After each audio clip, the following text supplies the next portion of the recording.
बिस्मिल्लाहिर्रहमानिर्रहीम। पाकपतन शहर में नहर किनारे 111वां जंगल जो हमारा है वो अल्हम्दुलिल्लाह हमने काफ़ी हद तक लगा दिया है। जिस तरह आप ये देख रहे हैं शीशम के पौधे,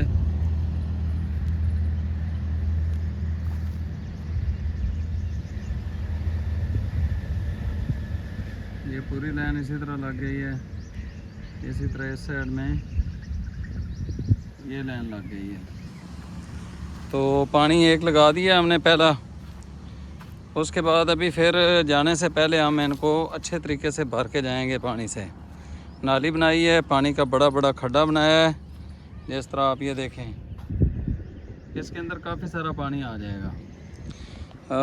अगर मैं इसको पूरा भर दूं तो मेरे ख्याल में 1 हफ़्ते बाद अगर आएँ तो उस वक्त तक ये पौधा मुतासर नहीं होगा।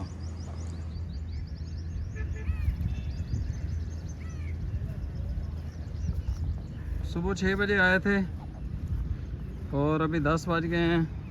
4 घंटों में हमने 4 बंदे हैं और 3 ये कूलर जो है ये शिकंजवी के पी चुके हैं। इतनी गर्मी और हबस और अजीब तरह का मौसम हुआ है। ये अभी पानी खड़ा था, पहले हमने पानी काफ़ी भर दिया था, तो इधर अभी तक खड्डे नहीं मार सके हैं। ये खड्डे बन गए हैं।